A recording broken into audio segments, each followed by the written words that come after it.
Chères auditrices et chers auditeurs, c'est un très grand plaisir pour moi de reprendre avec vous ces cours au Collège de France, pour moi de reprendre contact avec Paris, puisque, comme vous le savez, je viens de Berlin, et de reprendre contact avec un sujet qui nous intéresse tous, je crois, puisque vous êtes ici en tout cas, celui de la présence africaine dans les musées d'Europe. En quelques mots, je vais rappeler comment ce cours, qui va nous mener jusqu'au mois d'avril, s'insère dans la logique des cours précédents, et puis après on va plonger ensemble dans la matière. Vous vous en souvenez, en 2017, la première série de cours était, je l'ai menée sous la question « À qui appartient la beauté ? Art et culture du monde dans nos musées ?» où nous nous sommes intéressés à une série d'objets. Nous étions focalisés sur des objets comme le buste de Néfertiti ou encore les frises de l'hôtel de Pergame ou encore ce trône du roi Njoya conservés dans les collections berlinoises. Et en regardant à chaque séance des objets, nous nous sommes demandé comment on pouvait considérer qu'ils étaient à la fois devenus des objets européens et qu'ils étaient encore ancrés dans leur culture d'origine. Lors de la deuxième saison, qui s'intitulait « Histoire transnationale des musées en Europe », nous sommes sortis de la logique des objets pour aller dans la logique institutionnelle. Nous avons regardé comment, du XVIIIe au XXe siècle, les musées d'Europe s'étaient fondés. Vous voyez ici la carte des musées d'Europe avant la Révolution française. Et puis nous avons vu comment, au fil du XIXe siècle, les musées, en rivalisant les uns avec les autres, que ce soit Paris, le Louvre, ici à gauche, Berlin, en haut à droite, Londres, en bas, ou encore les musées de Vienne, et ce ne sont que quelques exemples, comment ces musées avaient rivalisé dans des logiques souvent nationales, parfois même nationalistes, pour devenir chacun, dans leurs capitales respectives, les plus forts, les plus puissants, les meilleurs représentants des sciences qu'ils représentaient, comme l'archéologie notamment. Et nous avions vu comment cette histoire transnationale des musées avait été accompagnée de discours depuis la Révolution française, avec les phrases célèbres et importantes de l'abbé Grégoire, mais jusqu'aux années 1920, avec ce constat de Paul Valéry en 1923, souvenez-vous, qui sortait d'une visite au Louvre, alors qu'il était déjà un personnage éminent de la vie culturelle européenne, et qui considérait, en sortant de cette visite déprimante pour lui, que notre héritage est écrasant, que l'homme moderne, comme il est exténué par l'énormité de ses moyens techniques, est appauvri par l'excès même de ses richesses, et il concluait « tout cela concourt, tout ce qui est dans les musées, il s'agissait des collections qu'il venait de voir au Louvre, concourt sans relâche à l'accumulation d'un capital excessif et donc inutilisable. » C'est l'une des grandes crises des musées. Les musées, depuis qu'ils existent, ont toujours des crises. On parle de la crise des musées, mais il faudrait toujours parler des crises des musées. Et ces années 20 sont un moment de crise important. Après avoir donc regardé des objets, puis des institutions, nous nous sommes intéressés à un moment de crise particulier pour l'histoire des musées européens, qui a été l'année 1815, l'année zéro des restitutions, pour ainsi dire, le moment où le Louvre, le musée Napoléon, redevenu musée royal, a dû restituer à toute l'Europe. Et nous nous sommes intéressés à ce moment-là aux discussions que toute l'Europe éclairée, de Goethe à Vivant Denon, en passant par le sculpteur Canova, que vous voyez ici, le seul en couleur, à Alexandre von Humboldt, avait mené sur ces questions. La question centrale que se posent les Européens à ce moment-là étant de savoir s'il faut centraliser les arts pour pouvoir mieux les comparer, pour pouvoir mieux les soigner, pour pouvoir mieux en profiter et les rendre publics, ou s'il vaut mieux qu'il y ait une dispersion des arts comme dans un ciel étoilé dans le monde. Première saison donc des objets, deuxième saison des institutions, troisième saison des discours, et voilà arrivée la quatrième saison qui va nous emmener sur une ère géographique. On va s'intéresser simplement à la présence de l'Afrique, et vous verrez combien les définitions, on va y arriver, sont difficiles. Je ne dis pas là d'emblée, je me retiens de dire la présence de l'art africain, on va y revenir. En tout cas, comment dans les musées européens, une ère géographique particulière, et c'est celle qui nous occupera est celle du continent africain, comment cette ère est visible et palpable et présente dans nos musées. Nous y voilà. Donc, la séance d'aujourd'hui est la séance introductive que j'ai organisée presque comme toujours en 3 volets, qui s'intitule premièrement « Fécondation », et vous verrez qu'ici il s'agira en fait de dire ce que tout le monde sait sur la présence africaine dans les musées d'Europe. Donc je vais, excusez-moi cette expression, enfoncer des portes ouvertes, mais il le faut, je pense, pour cette première séance, pour pouvoir ensuite sortir de ces sentiers battus et essayer de raconter autre chose. Fécondation d'abord, puis présence africaine, entre guillemets, où je vais essayer de voir avec vous comment définir les objets qui vont nous occuper. Et troisième volet, ne pas trop décrire. Il sera question surtout de l'annonce des cours qui vont, et de la structure du cours qui vont suivre. Fécondation, donc. Et j'aimerais, pour créer le lien avec les années 1800 qui nous avaient occupé la saison dernière, commencer peut-être de manière étonnante dans un cours qui va se consacrer principalement à l'Afrique, à ce beau dessin en sanguine de l'artiste Johann Heinrich Füssli des années 1780. On voit donc sur ce dessin, sur cette sanguine, les restes de l'Antiquité. On y voit le pied géant, gigantesque, et la main gigantesque de Constantin, qui sont conservés aujourd'hui au Palais des Conservateurs au Capitole, et devant, assis, la main dans la tête, qui se prend la tête, littéralement, un artiste, en tout cas c'est ce que suggère le titre, puisque le titre de ce dessin impressionnant, qui est une icône en fait, peut-être de la question de l'inspiration des artistes, ce dessin s'intitule « Le désespoir de l'artiste devant la grandeur des ruines antiques ».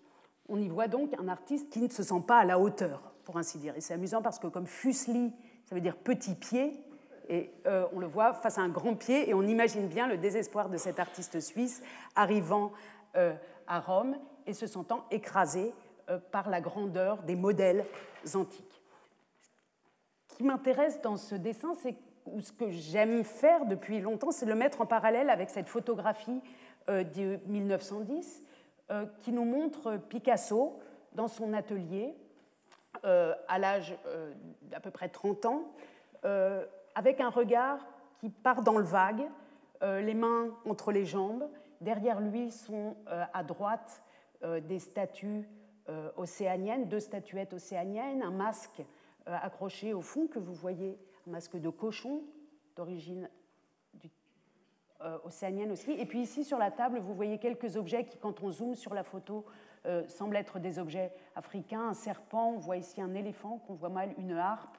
Voilà. Ce qui m'intéresse ici, c'est en fait la grande différence de paradigme, ou ce qui a beaucoup changé pour un artiste entre l'époque autour de 1800, disons, et l'époque autour de 1900. Nous sommes ici, donc, en 1910. Autour de 1800, avant la Révolution française, le paradigme, la chose naturelle pour un artiste, c'est d'aller à Rome, d'aller, s'il le peut, en Grèce, d'aller visiter les sites où sont des objets d'art, des églises notamment, et de se laisser inspirer par ces voyages, en se déplaçant vers l'objet.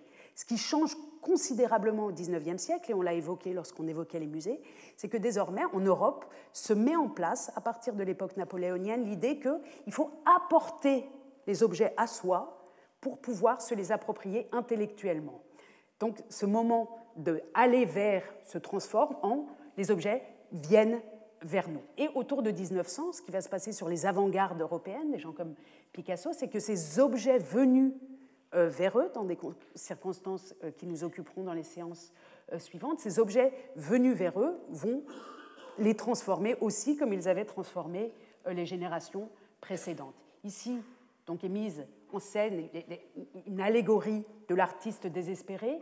Ici, on est dans une configuration différente, puisque d'après ses écrits ou ses mémoires, vous voyez que cette photo ici est une photo qui n'a pas été publiée, mais qui a été réalisée dans le cadre d'un reportage sur les hommes sauvages de Paris, The Wild Men of Paris, publié en 1910, et la photo qui a été retenue est moins mélancolique. Donc il ne faut pas non plus surinterpréter cette mélancolie de regard. Peut-être que Picasso s'ennuie simplement pendant sa pause photographique à ce moment-là, mais néanmoins, je pense qu'on peut mettre ces deux éléments en rapport. Dans ses mémoires, rétrospectivement, bien longtemps après les années 1900-1910, Picasso disait « Quand j'ai découvert l'art nègre, il y a 40 ans, et que j'ai peint ce qu'on appelle mon époque nègre, c'était pour m'opposer à ce qu'on appelait beauté dans les musées.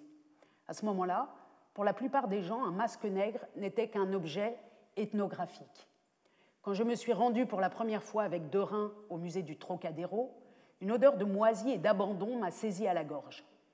J'étais si déprimée que j'aurais voulu partir tout de suite. Mais je me suis forcée à rester. Et en fait, c'est le passage d'après, que je ne vous montre pas, qui est le plus important, puisqu'il s'est forcé à rester, et il explique que ce contact avec les objets réunis au musée du Trocadéro ont changé sa créativité, changé sa vie, en quelque sorte, sa vie d'artiste, et l'ont mené sur de nouvelles pistes, et il affirme que ce moment-là était le moment où il a compris ce qu'il faisait. Ce qui m'intéresse ici, dans cette remarque, c'est le rôle que joue le musée du Trocadéro. Donc le musée, c'est bien le sujet qui nous occupe. Quel rôle, à quoi servent les musées en quelque sorte dans cette présence africaine en Europe, qui est aussi une présence dans des collections privées, sur le marché de l'art, etc. Et on va s'intéresser, nous, au musée. Donc ici, on voit que le musée est un lieu plutôt ringard, hyper désagréable, ça pue en quelque sorte, et Picasso se retient parce que les objets qui y sont réunis à cette époque-là vont l'intéresser. Le musée du Trocadéro était alors, avant d'être transformé en musée de l'homme, le musée ethnographique du Trocadéro, le lieu où étaient réunis les arts extra-européens depuis 1878.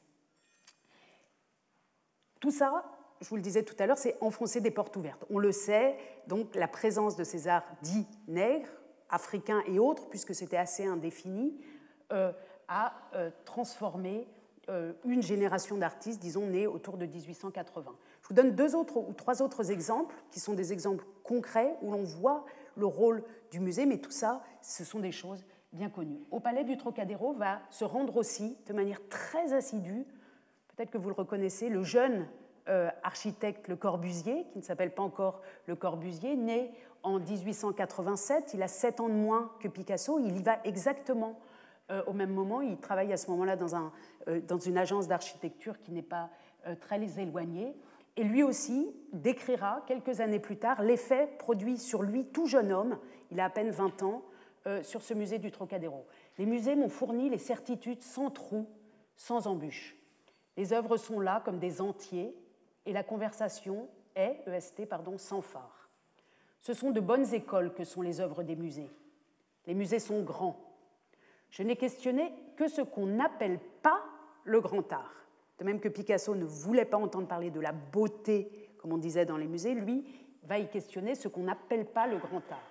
J'étais toujours seule avec les gardiens. À Cluny pour les tapisseries, les miniatures, les assiettes persanes, à Guimet pour tous les bons dieux de bronze, de bois, de pierre, au muséum, c'est-à-dire d'histoire naturelle, pour recevoir des exhortations. Il y a beaucoup à questionner au muséum, les coquillages, les oiseaux, les grands squelettes de la préhistoire et ceux de toutes les bêtes de notre temps, au musée ethnographique du Trocadéro, les Mexicains, les Péruviens, les Nègres. C'est là qu'on était seuls en 1907. Picasso dit exactement la même chose. Ils ont tous l'impression d'avoir été seuls à ce moment-là dans ce musée. Pas un chat, les Nègres, mais c'était une révélation. Nimba, dieu de la maternité.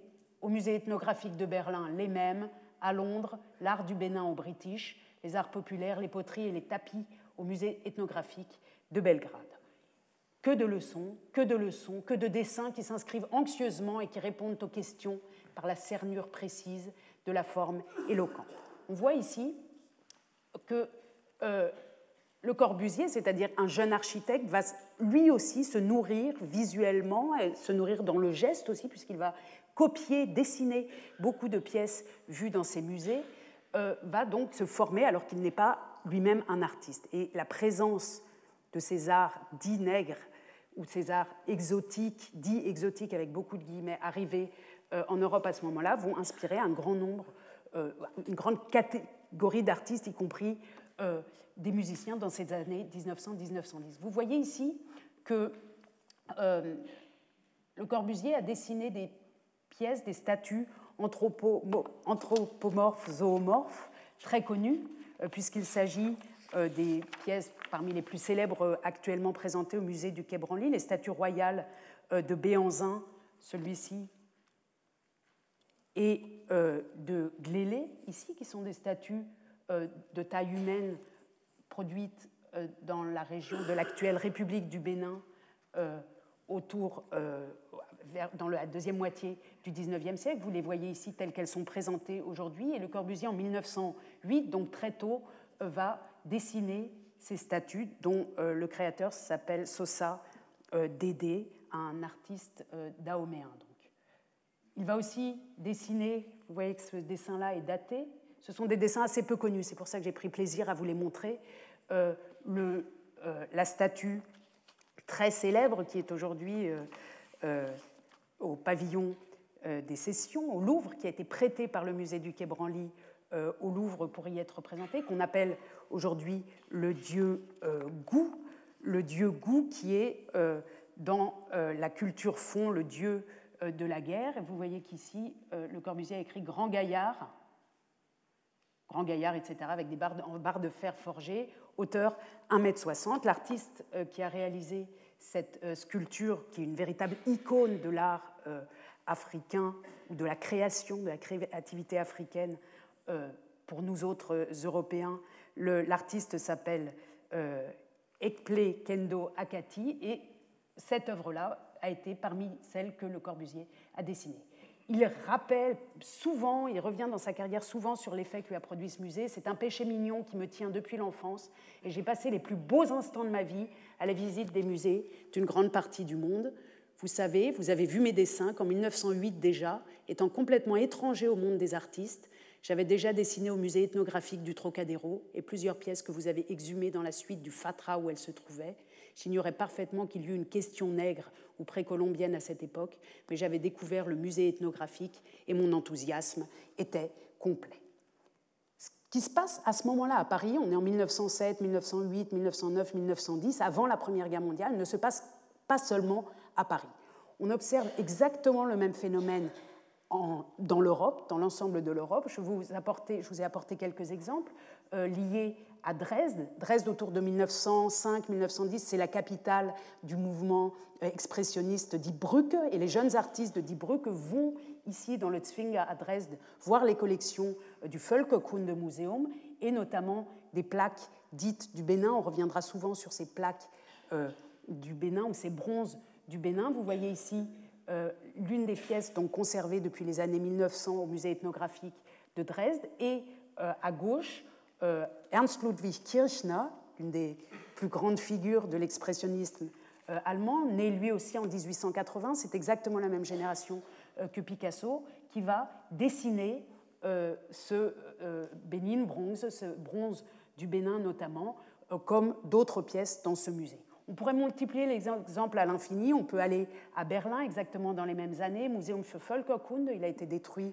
après la Seconde Guerre mondiale. Ici sont également présentées des pièces venant du Bénin, c'est-à-dire de l'actuelle République du Nigeria, de Benin City. Il ne faut pas confondre la République du Bénin et la ville et la civilisation de Benin City qui est dans l'actuel Nigeria. En tout cas, ces pièces sont présentées aussi autour de 1900 en très grand nombre au musée de Berlin.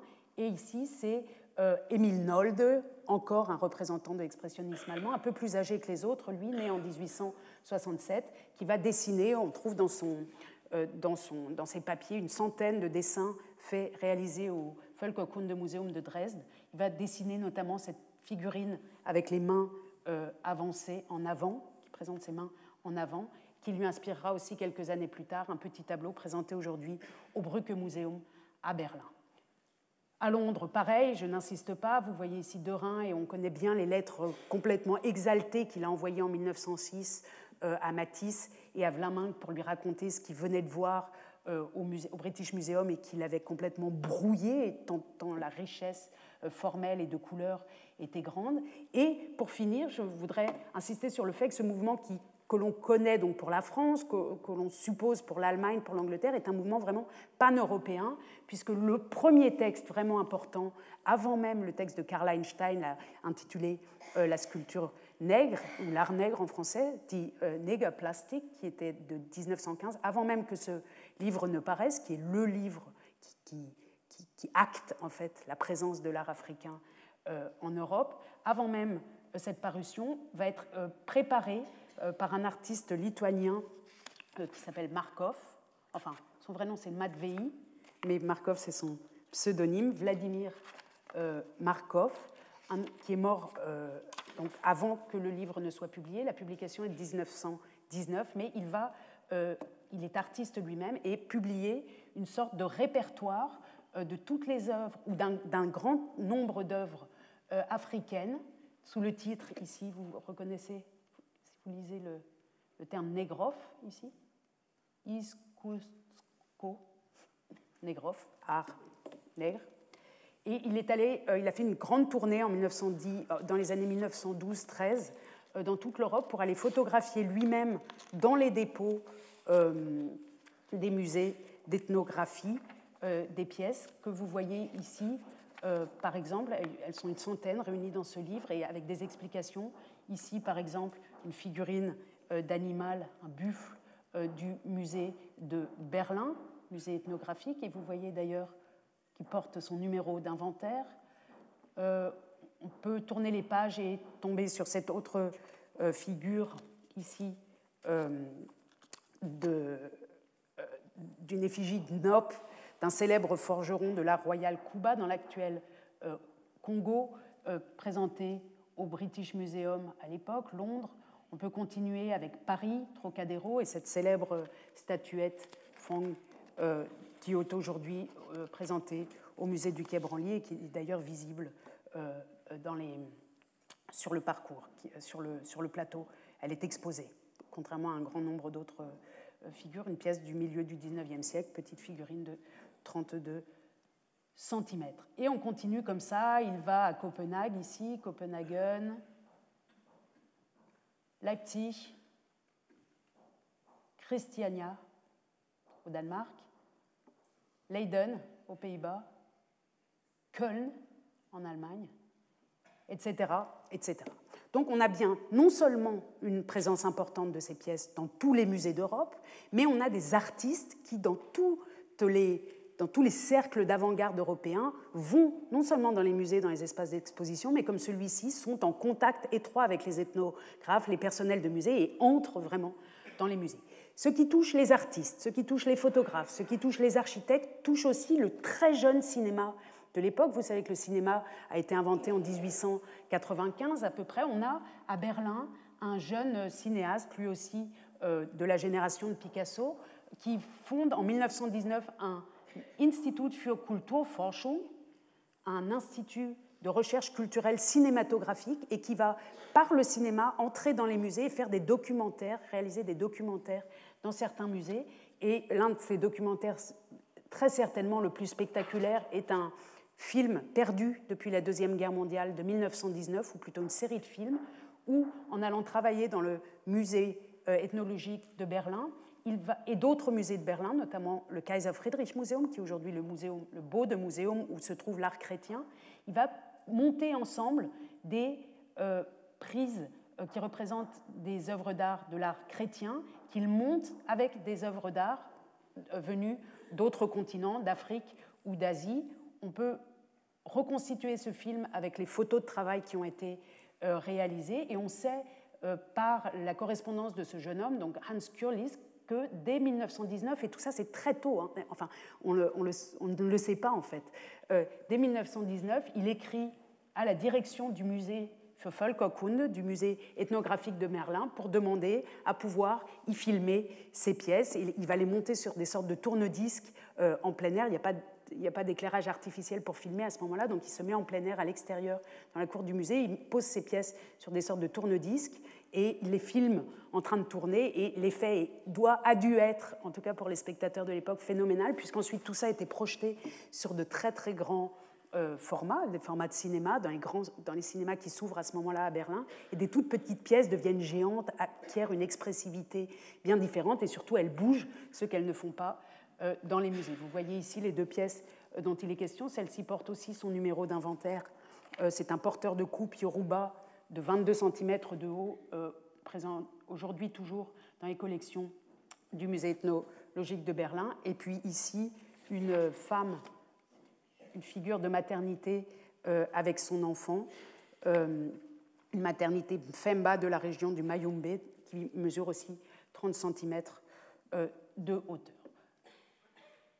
Et pour continuer, donc l'extension géographique et l'extension des genres, cette sculpture dite nègre donne à l'époque aussi l'occasion, le prétexte à des ballets, notamment ce ballet de sculpture, ou ce numéro de sculpture nègre, danse imaginée réalisé par Jean Borlin, qui fait partie des ballets suédois et qui joue un rôle aussi extrêmement important dans la diffusion populaire de cet art dit nègre. Donc ce que j'ai voulu montrer, c'est que ça se passe partout en Europe, ce mouvement-là. Il est très précoce, on est bien avant la Première Guerre mondiale, et il touche différents arts, la musique, l'architecture, le cinéma, la photographie. En 1920, on peut presque déjà dire que la mode est passée. En tout cas, dans la revue L'Action, paraît le célèbre texte de Guillaume Apollinaire, où c'est plutôt une introduction à une sorte de vaste interview, opinion sur l'art nègre, où vont être interrogés plusieurs jeunes intellectuels de l'époque. Par exemple, Jean Cocteau, qui considère que la crise de l'art nègre est devenue aussi ennuyeuse que le japonisme malarméen. Donc déjà, on s'ennuie 10 ans après, en quelque sorte. En 1920, c'est presque passé. Ou encore Victor Goloubev, un jeune érudit orientaliste originaire de Russie, qui écrit « On a dit et l'on a écrit beaucoup sur l'art nègre, il est difficile d'y ajouter encore quelque chose. » Donc là encore, on voit que le sujet est presque déjà épuisé en 1920. Ça continue avec Jacques Lipchitz, le sculpteur, qui considère pour sa part, certes, l'art des nègres nous fut un grand exemple, au passé simple. Leur vraie compréhension de la proportion, leur sentiment du dessin, leur sens aigu de la réalité nous ont fait entrevoir, oser même, beaucoup de choses, mais il serait erroné de croire que notre art, pour cela, soit devenu mulâtre. Il est bien blanc. Vous souriez, c'est aussi pour montrer que cette absorption de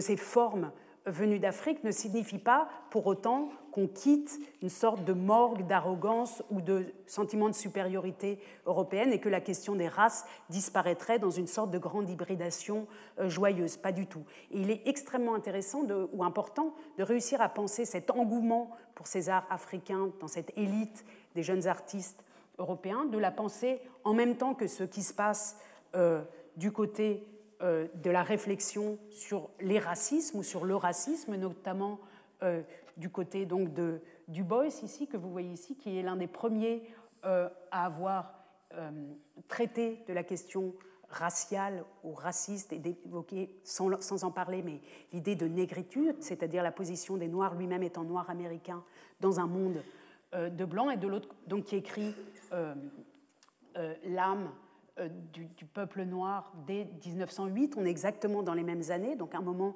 où cette question-là commence aussi à se poser aux États-Unis, mais aussi en Europe. Vous voyez ici le jeune Aimé Césaire, qui, avec des étudiants amis en 1934, donc exactement dans ces années où se passe ce grand engouement intellectuel, va lui créer la revue en 1934 L'Étudiant noir, où va sortir pour la première fois le terme de négritude, et donc toute l'idée de l'émancipation, de la lutte même des intellectuels noirs dans un contexte de blanc. Tout ça, il faut absolument le penser ensemble. Aimer la culture des autres, ça ne veut pas dire aimer les autres. Il faut bien, pas forcément, il faut bien l'avoir à l'esprit. Voilà. Ce que je voulais dire avec cette introduction-là, et on y reviendra très peu, vous verrez, j'espère que vous ne serez pas frustrés, c'est que ce sujet-là, la question de la fécondation en un sens unique, extrêmement importante des avant-gardes européennes par l'art venu d'Afrique autour de 1900, est un phénomène large, bien connu, et sur lequel on a déjà beaucoup travaillé. Je vous montre quelques-unes des publications les plus importantes, quelques expositions non seulement remarquables, non seulement en France, où le musée du Quai Branly joue un rôle d'excellent pour présenter justement ces réceptions des arts extra-européens au début du XIXe siècle, l'exposition Picasso primitif, Félix Fénéon ou Charles Raton, l'invention des arts primitifs, qui avait été dirigée par Philippe Dagen, mais aussi ailleurs, notamment en Allemagne, sur la question du lien entre Dada, le mouvement Dada, et l'Afrique. Par ailleurs, des monographies qui s'intéressent au rôle que ces arts africains ont pu jouer pour certains artistes, pour Man Ray par exemple, avec cette monographie de Wendy Grossman, sur Modigliani et l'art nègre en italien, Kirchner und Cameroun, Matisse de Reims et leur rapport aux cultures primitives. Ce sont des monographies. Celle-ci est de Rémi Labrusse. On en compte une grande quantité. Elles sont extrêmement importantes, ou des textes de base, des textes fondamentaux sur ces questions de l'art primitif de Sally Price, ou Primitivisme, une invention moderne de Philippe Dagen, ou encore un texte d'un collègue camerounais, Primitivismus und Afrikanismus en langue allemande, et puis quelques autres études qui s'intéressent à ces fécondations dans des aires géographiques particulières. On a évoqué tout à l'heure Vladimir Markov, il a été étudié notamment par Zoé Strotter dans un livre très important donc sur le primitivisme, entre guillemets, russe, et puis dans le contexte américain également. Tout ça est bien connu, et on n'y reviendra pas. Si je peux vous recommander 2 lectures de la jeune génération de chercheurs ou de chercheuses, dans le cas présent, sur ces questions, des publications excellentes et qui donnent vraiment envie de creuser davantage et de lire toute cette littérature, je vous recommande donc le livre de Maureen Murphy, paru en 2009, De l'imaginaire au musée, les arts d'Afrique à Paris et à New York, 1931-2006. Et puis, tout récemment paru le livre excellent également de Yael Biro, Fabriquer le regard, marchands, réseaux et objets d'art africains à l'aube du XXe siècle. Et maintenant, on en arrive au sujet qui va nous intéresser pendant les séances qui vont suivre, c'est-à-dire celle de, non pas la réception de l'art africain en Europe, mais celle de sa présence concrète et la question sous-jacente, ou la question qui est derrière, celle de sa venue dans nos collections européennes. Alors je parle de présence africaine dans le titre du cours, pour ne pas dire art africain, pour ne pas dire l'art de l'Afrique, en utilisant l'Afrique comme si c'était une chose unique, et puis aussi parce que le terme de présence permet pratiquement automatiquement de penser absence. Si j'avais dit simplement objet africain dans les musées d'Europe, on aurait pensé objet. Quand on pense présence, on peut aussi penser absence, et c'est par là que j'aimerais commencer, par un beau poème du poète nigérian Niyi Oshundare, publié en 1998 en langue anglaise, qui est sa langue d'écriture, mais il est lui-même de langue yoruba. Un texte qui a été traduit ici par Victor Klaas et que j'aimerais vous lire, puisqu'il va peut-être accompagner, en tout cas en basso continuo, notre travail. Je cherche Oluyen Yetourier, bronze d'Ifé, il est à Bonn, répond la lune. Je cherche Ogiding Boying Boying, masque du Bénin, il est à Londres, répond la lune. Je cherche Dinko Wawa, trône d'Ashanti, il est à Paris, répond la lune. Je cherche Tongo Rewa, buste du Zimbabwe, il est à New York, répond la lune.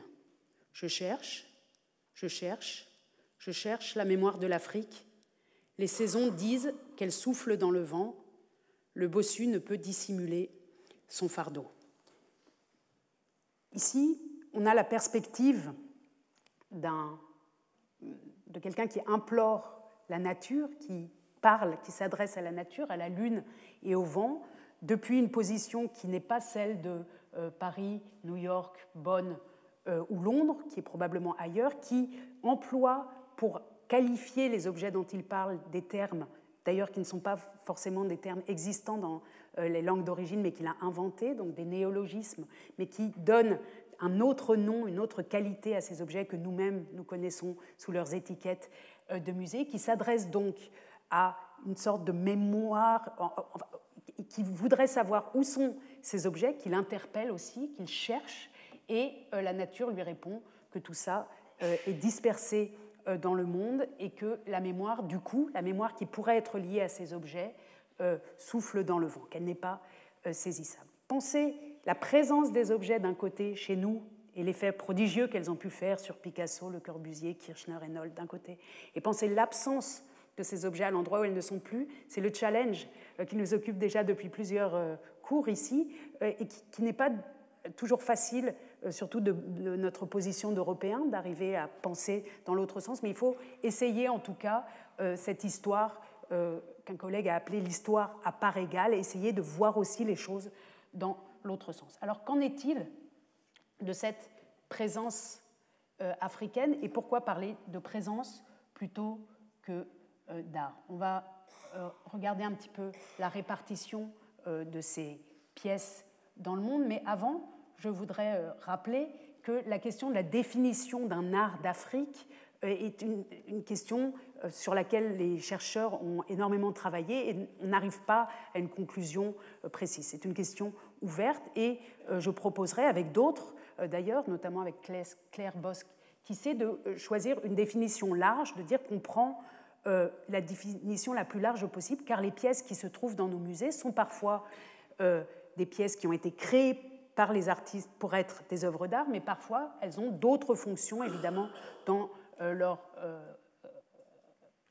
contexte d'origine, comme cette statuette Nkisi, statuette, donc quand j'évoque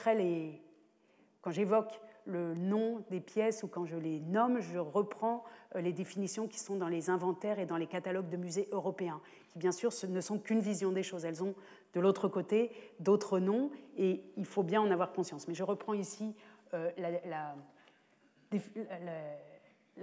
description donnée par le musée du Quai Branly, où se trouve par exemple cette statuette magique Nkisi, donc de la région de Loango, dans l'actuelle République démocratique du Congo. Ces pièces-là n'ont pas été créées pour être des œuvres d'art. Elles ont d'autres fonctions dans leur contexte d'origine, et d'ailleurs elles ont d'autres présences, puisque bien souvent dans le contexte africain, on entend dire que ces objets ne sont pas des objets, mais sont eux-mêmes des sujets agissants.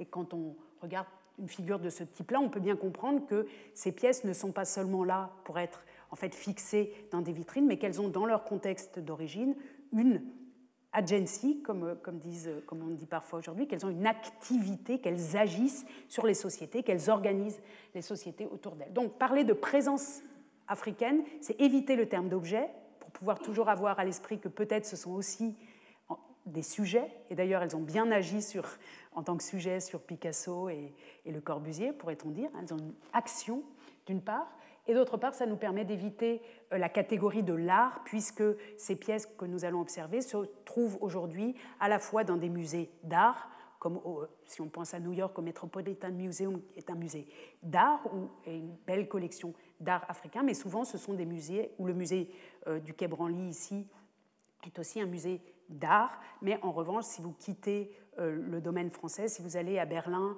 à Dresde, à Bruxelles, à Tervuren notamment, vous êtes dans des musées d'ethnographie, donc qui réunissent des objets qui sont à la fois des objets qui ont été créés pour être des objets d'art, mais aussi parfois des objets d'usage quotidien, des objets religieux, des filets de pêche, parfois, souvent même dans certaines constellations muséales, des restes humains, des crânes, des boîtes de fétiches encore remplies, des boîtes encore remplies de têtes des ancêtres, etc.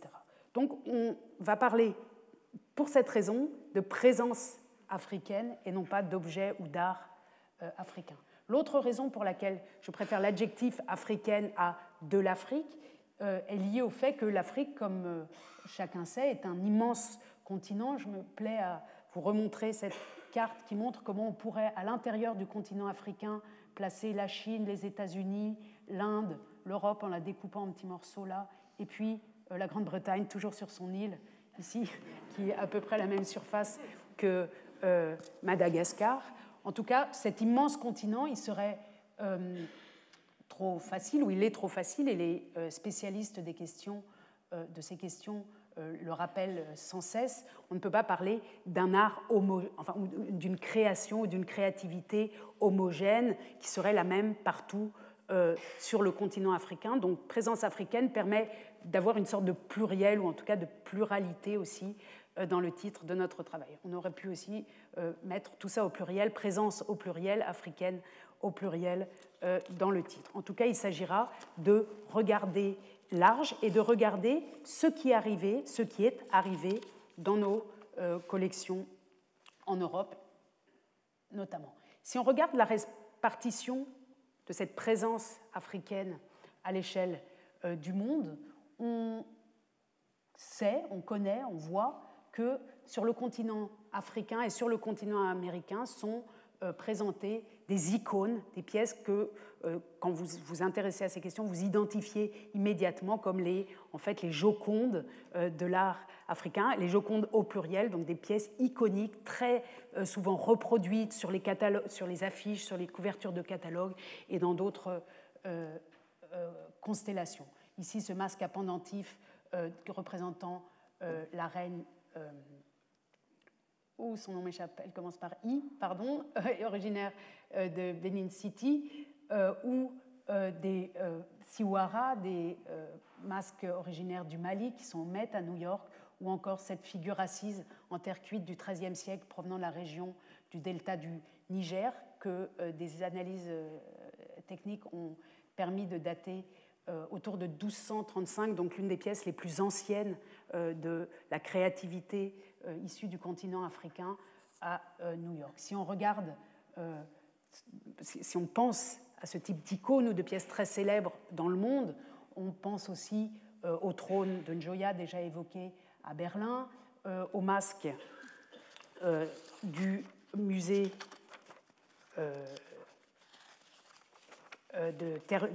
pardon, il faut que je retrouve mes notes. Masque, tac, où est-il? Voilà. Masque Luba, présenté aujourd'hui et d'ailleurs revendiqué au musée de Tervuren près de Bruxelles.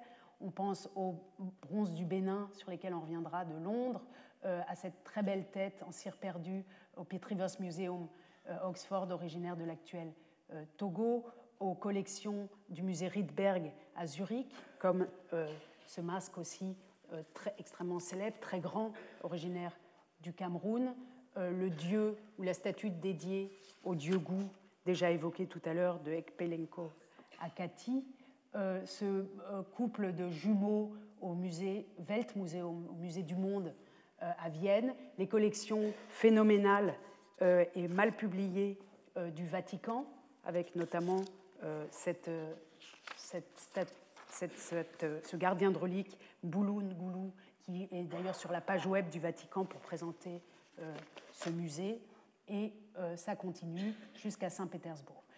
Si on pense en termes d'icônes comme ça, de pièces extrêmement célèbres de la créativité africaine ou de l'histoire de l'Afrique, l'histoire ancienne de l'Afrique dans le monde, et qu'on pense au continent africain, force est de constater qu'à part le célèbre rhinocéros d'or que mon collègue François-Xavier Fauvel connaît si bien, conservé dans les collections universitaires de Pretoria, de l'université de Pretoria, et peut-être le squelette fossilisé de Lucie présenté au musée d'Addis Abeba.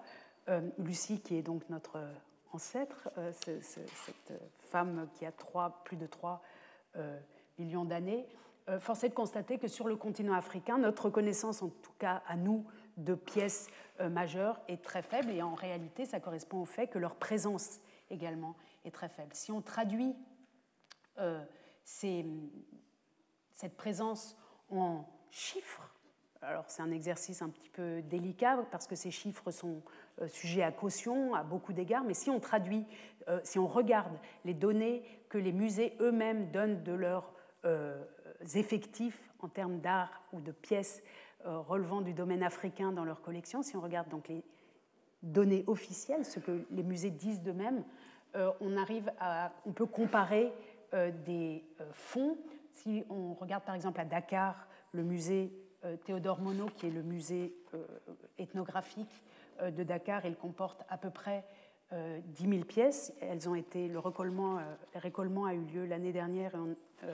Notre collègue Malik El Hadj Ndiaye arrive à 9 000, un peu plus de 9 000 pièces, donc autour de 10 000. Et ce autour de 10 000, on le retrouve aussi au Mali, au musée national de Bamako, qui comporte à peu près 8 000 pièces, avec 2 exceptions notables sur le continent africain. Donc les musées, généralement, conservent environ 10 000 pièces de leur propre patrimoine, en tout cas dans la partie ouest de l'Afrique. Et les deux exceptions notables sont celles du Musée national de Kinshasa, en République démocratique du Congo, qui a dans ses dépôts un musée qui vient de rouvrir d'ailleurs, qui a dans ses réserves 40 000 pièces environ, et celui de Lagos, le musée national de Lagos au Nigeria, qui comporte aussi à peu près 40 000 pièces. Si on compare ces chiffres, qui sont, je le rappelle, sujets à caution, avec ceux que fournissent les musées, notamment américains, on arrive aux États-Unis à un total d'à peu près 50 000 pièces relevant du domaine africain, dans les musées d'ethnographie et des musées d'art comme le Penn à Philadelphia, le Met à New York, la Smithsonian Institution à Washington et le Brooklyn Museum à New York, qui est parmi les premiers à avoir présenté de l'art africain au XXe siècle. Le Canada possède environ 35 000 pièces. Je parle des collections publiques, des collections publiques qui publient leurs inventaires. À Toronto, à Calgary et au MOA, qui est le musée d'art africain de Vancouver, d'anthropologie de Vancouver. Et si on compare ces chiffres-là, en Asie, dans le domaine asiatique, vous ne trouvez aucune collection africaine ancienne dans les musées publics. Et si on compare cela avec les chiffres donnés par les musées publics européens, on est frappé de ce considérable décalage, au moins 500 000 pièces avec les chiffres donnés par les musées eux-mêmes. Le musée du Quai Branly en comporte environ 69 000, les musées de Vienne, le Weltmuseum à Vienne, le musée du monde à Vienne, 37 000 pour ce qui concerne seulement le département africain.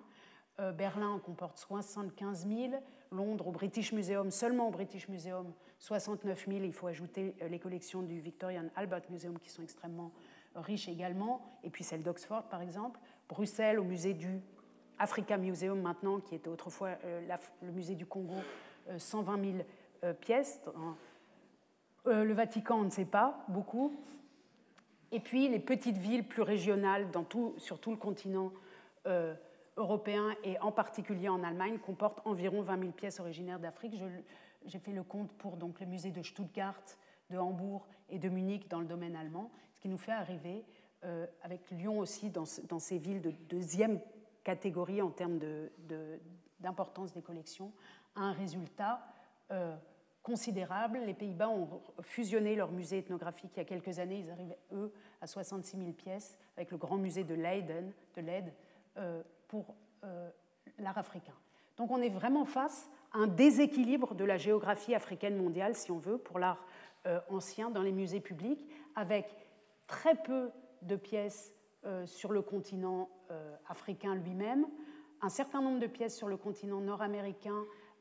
Et là, il faut insister sur le fait qu'aux États-Unis, c'est moins le nombre, mais la qualité qui compte. C'est-à-dire que les États-Unis, n'ayant pas eu de colonies, ont acheté davantage sur le marché et donc ont effectué des choix plus précis, et que la qualité, que les, disons, 5000 pièces qui sont au Met aujourd'hui sont de qualité bien supérieure, bien sûr, au total, d'après les experts, que les 120 000 pièces du musée de Tervuren à Bruxelles. Donc il faut aussi pondérer la quantité par la qualité, mais néanmoins on voit un considérable déséquilibre donc, entre la présence ou les présences africaines en Europe et dans le reste du monde.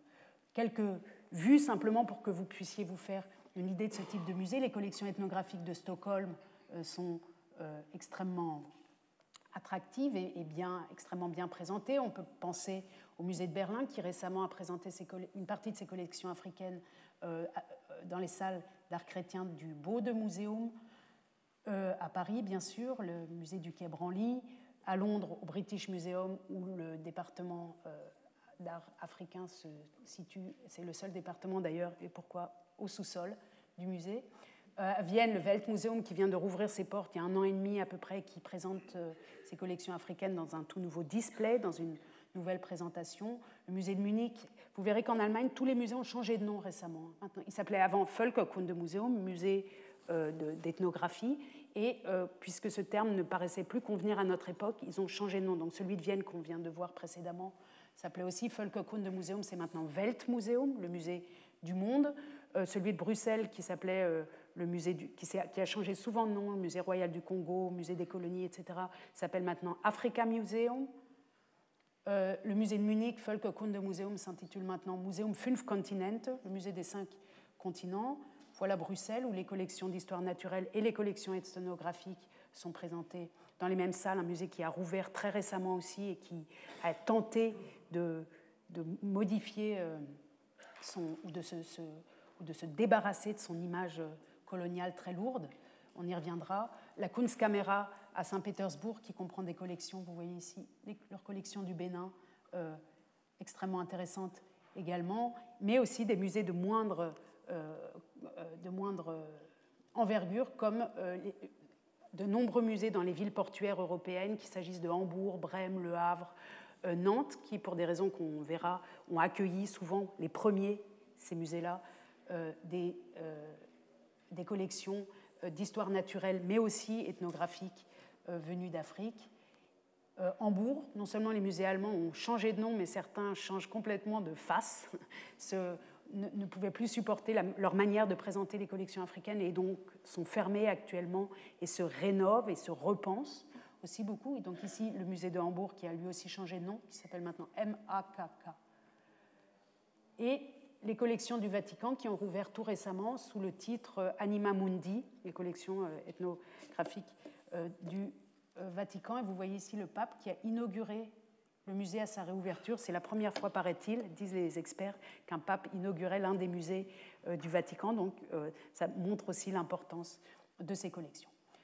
J'en arrive au dernier volet, qui est celui qui s'intitule « Ne pas trop décrire ». Alors évidemment, ce sous-titre va être moins amusant parce qu'on a des problèmes de son aujourd'hui, et que ce « ne pas trop décrire » est une référence à un son qui arrive après, mais je vais vous le mimer.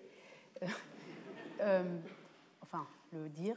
Évidemment, ça gâche un peu l'effet, mais peu importe. Ne pas trop décrire, c'est exactement le contraire de ce que je voudrais faire. Ce que je voudrais faire avec vous pendant les séances que nous aurons dans les semaines qui viennent, c'est essayer de décrire comment ces collections sont arrivées si massivement en Europe, quand et pourquoi, et à travers quelles mains et dans quels objectifs.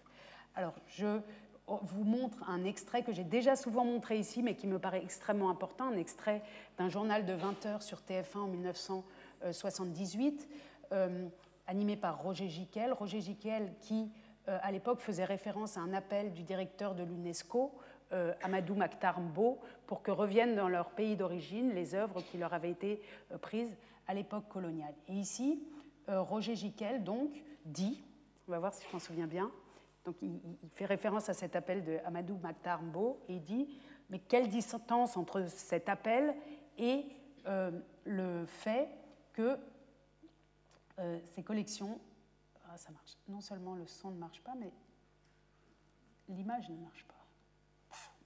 Très triste.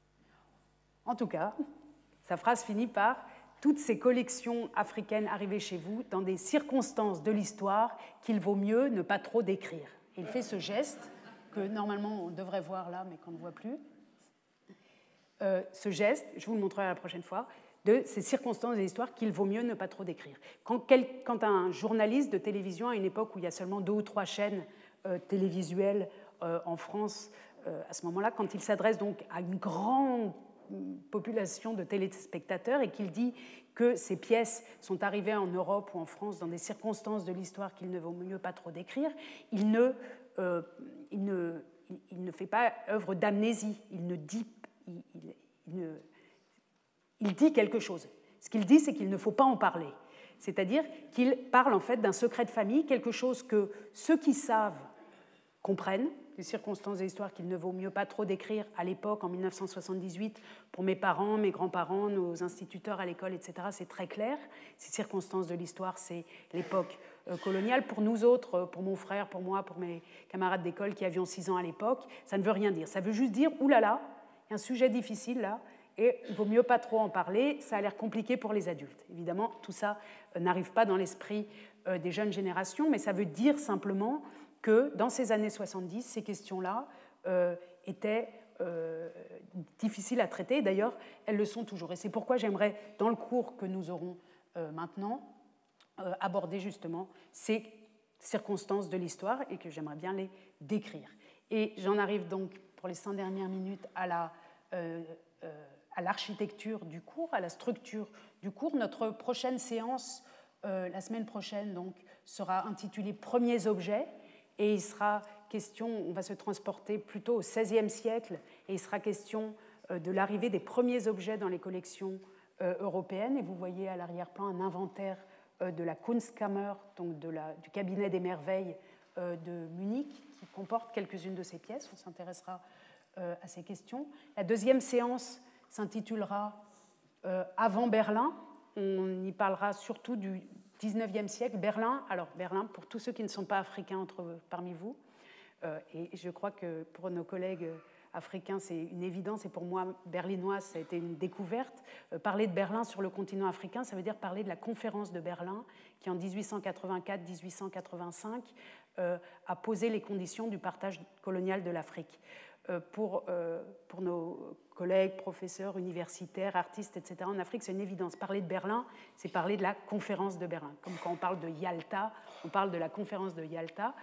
Voilà, donc parler de Berlin, c'est parler de l'année 1884-1885, je vous le dis ici. Et donc ce cours intitulé « Avant Berlin » sera consacré au XIXe siècle, au moment où l'Afrique, le continent africain, fait l'objet en particulier d'explorations, mais qui ne sont pas encore, pas toutes, qui ne sont pas menées dans une visée coloniale. Puis nous arriverons dans cette période coloniale avec un troisième cours qui s'intitulera « De grands musées vides » et qui montrera comment, au moment où se fait le partage colonial de l'Afrique, sont créés aussi à Londres, à Paris, à Vienne et partout ailleurs en Europe, de grands musées qui vont être remplis ensuite pendant les années coloniales. Et à partir de ce moment-là, on va quitter un petit peu la chronologie pour s'intéresser à la typologie des acteurs qui vont contribuer au remplissage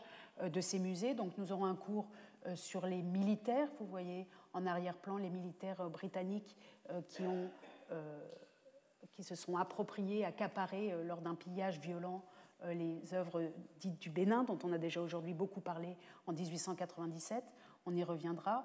Nous évoquerons les missionnaires. Vous voyez une statuette ici africaine qui représente un missionnaire, Léo Bitremieux de Scheut. Et donc il s'agira ici de l'action des missionnaires dans tout ce mouvement d'accumulation patrimoniale en Europe. La séance d'après sera consacrée à la méthode scientifique, au travail des scientifiques, aux missions ethnographiques qui ont été envoyées notamment par la France, mais par d'autres pays européens, et notamment dans le monde entier, mais notamment en Afrique, pour recueillir, collecter, comme ils disent, et on fera bien attention au terme que veut dire collecte, en fait, pour collecter de manière très systématique et très massive des pièces sur le continent. Et puis, nous aborderons à l'avant-dernière séance la question du marché et des musées, comment le marché de l'art, qui joue un rôle considérable, que j'ai un petit peu évoqué au début, sur toutes ces questions depuis le début du XXe siècle, comment le marché et les musées ont fonctionné ensemble. Vous voyez ici un marchand, un collectionneur marchand britannique qui vend des pièces venues justement du Nigeria, du Bénin, au musée de Vienne, et ces pièces se retrouvent aujourd'hui dans le musée de Vienne. Et la dernière séance qui nous montre ici en photo Ekpo Eyo, le grand archéologue nigérian qui a été extrêmement actif dans les années 70, qui est l'un de ceux auxquels Lagos doit ce musée extrêmement important. La dernière séance donc, sera intitulée « Reconnexion patrimoniale » et nous transportera dans les années post-coloniales, donc après les années 60, dans certains pays africains, pour voir comment les intellectuels, les artistes qui avaient été donc séparés, qui ont été séparés de leur patrimoine, tentent de se reconnecter ou même de se réapproprier certaines des pièces. Donc on se revoit la semaine prochaine et je m'en réjouis déjà beaucoup. Je vous remercie.